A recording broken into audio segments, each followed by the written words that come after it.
guys, welcome back to Living a Gandy Life. If you have been here for any amount of time, you know that I have recently shared some videos that are covering what I have planned for our 2020-2021 school year curriculum for each of my 4 kiddos.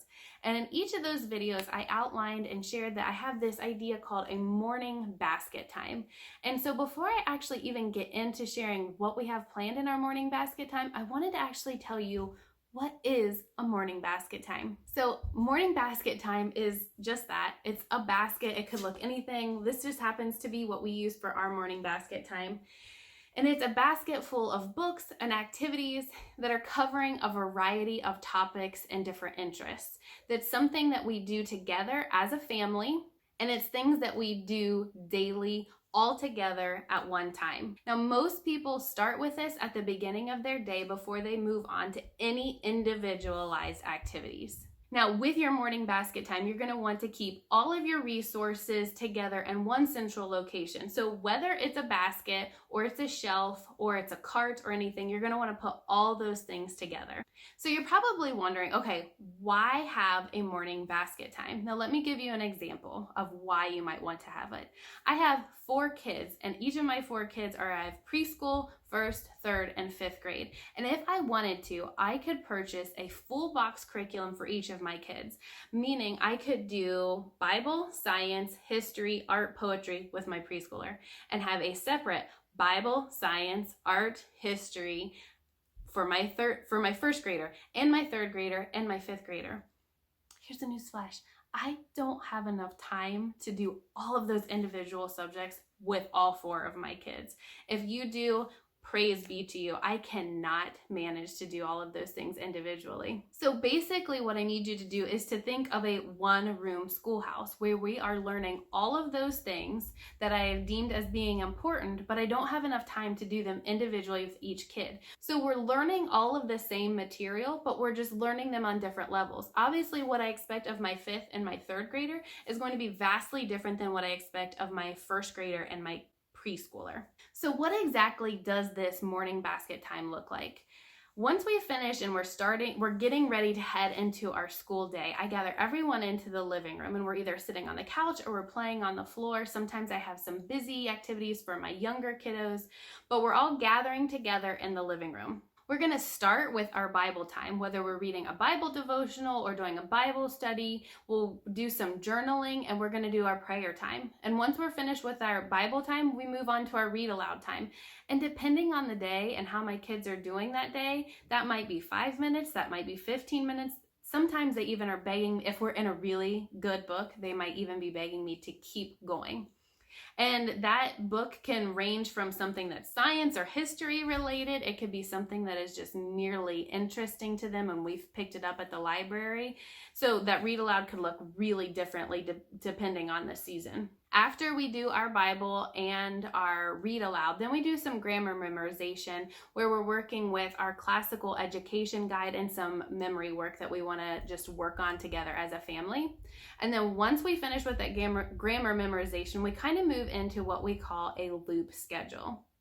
So let me define to you what a loop schedule is if you're not familiar. So a loop schedule is where you take the rest of the important subjects that maybe you want to cover as a family. So let me give you an example. I have made a loop schedule here. I have included history, science, and art and poetry. Yours could look different. It could be all these same things, maybe added in a few extra. Yours will look, however, to whatever is important with your family.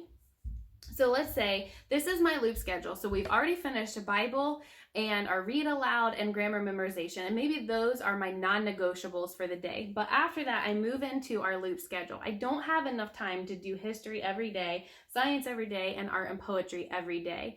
So on the first day, what I might do is do history. And when we're done, we kind of put everything away. We've covered history. We did the one thing for that day. On day 2, I will do our Bible, our read aloud, our grammar memorization, and then science. And then on the 3rd day, I will do our Bible, our read aloud, and then our grammar memorization, and then art and poetry. Instead of trying to fit all of those things into one day, which I have tried and was horribly unsuccessful with it, and it just really stressed me out, we decided to utilize the loop schedule. So some people might ask, well, why have it in a loop schedule and not just say, on Mondays, I'm going to do history, on Tuesdays, I'm going to do science, and on Wednesdays, I'm going to do art and poetry, and on Thursdays, history, and Friday, science. So let me give you an example. Let's say on the first Wednesday, you get to art and your poetry day. Everything's gone well for history and science, but you get to Wednesday and you have a doctor's appointment.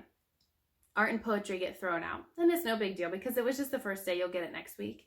But on the next week, when Wednesday rolls around, you realize that it is really great weather and the rest of the week is going to be awful and you want to go to a park and take advantage of it. So art and poetry get thrown out again. Okay, no big deal. You'll get it on the third week, right?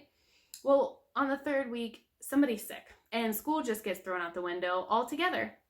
So art and poetry get thrown out again. And what this does is causes you to get really stressed because you have not managed to stay up to date on art and poetry. So instead of just assigning each one a day, you just make a schedule and then you just cycle through it. So let's say, and with that same scenario, Monday you did history, Tuesday you do science, on Wednesday, you have a doctor's appointment, so you miss it. That's okay. On Thursday, you just pick up with art and poetry. Friday is history, Monday is science, Tuesday art and poetry. Wednesday is really nice. We're not going to do it today. We're going to go to the park. That's okay. Thursday, we're just going to pick right off where we left off and we're going to go to history. Friday science, Monday art and poetry, Tuesday we come to Wednesday, we skip it. So we're going to pick that back up on Thursday. That prevents you from skipping the same things when you assign them to a day after day. Now this reduces stress from assigning the days and consistently missing the same day week after week. Now, if you didn't want to do a loop schedule, another option is to have a block schedule where you're just going to have maybe fewer subjects, but you're going to break them up into some semester. So still sticking with this example, let's say maybe in the first semester, you're going to cover history and art, and in the second semester, you'll cover science and poetry.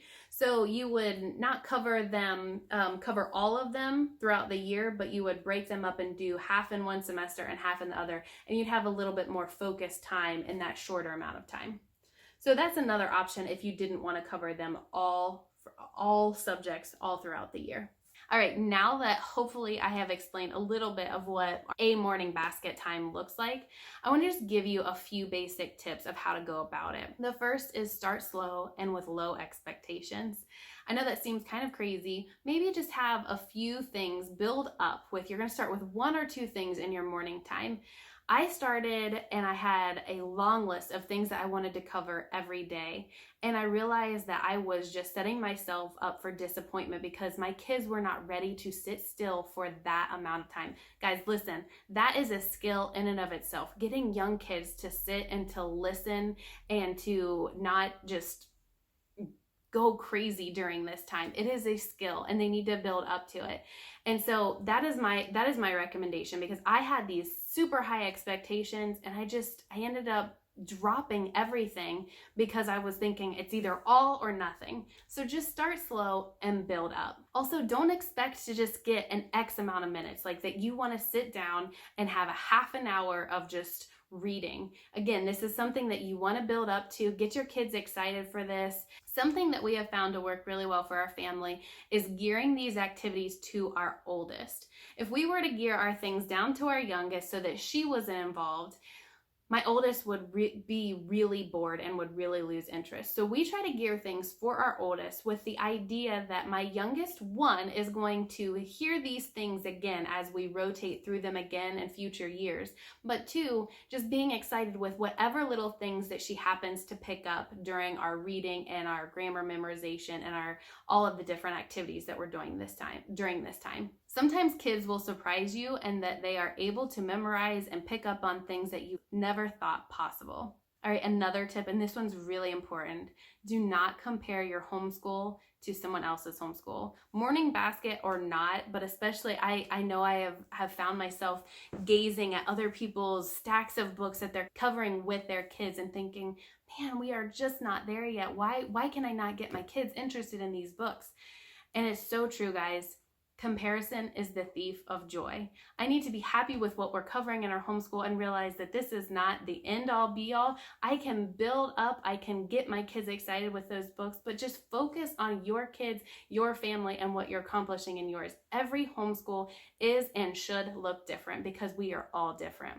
If you're having a rough time starting, another tip is to start while your kids are still eating breakfast. If they have food in their mouth, guess what? They can't talk. So you can grab a book, stand up in your kitchen and read them, their read aloud or your Bible time or whatever you're reading for that week. You can read it while they're still enjoying their breakfast. If you have toddlers, and I've had toddlers for many years, I have some other recommendations. Have some activities ready to go for them when you're doing your morning basket time. Whether that is puzzles or coloring, or if you are a super brave mama and you want to pull out that Play-Doh, pull out the Play-Doh during this time. Set these activities aside so that they're special for your morning basket time, so that they know when morning basket time comes, they also get their special activities that they can use during this special time as well. So my oldest is only in 5th grade, so I cannot personally attest to this recommendation, but I've heard other people suggest that if you have teenagers, a way to get them involved is by involving them with the littles, whether they're keeping them entertained or helping them stay quiet by doing a puzzle together, or you can give them a little bit of ownership in this morning basket time by having them lead a section or read a section. So that's another suggestion if you have older kids, that they can have a way to be involved in this morning basket time as well. All right, lastly, guys, just enjoy this time with your kids. Focus on the making and building relationships with your kids during this shared learning experience. You're all coming together, you're getting cozy on the couch, you're reading great literature, you're studying things together, you're all learning together. Just focus on those relationships. And if you are in a particularly stressful and busy season, rest assured, everything gets easier and everything gets better. All right, guys, that is all I have. I hope that cleared up the air of what exactly I mean when I say a morning basket time. If you have any questions, as usual, drop them below. I'd be happy to answer them. And be on the lookout. I plan to make a video of what I actually have planned for our personal morning basket time. So until then, guys, have a blessed day.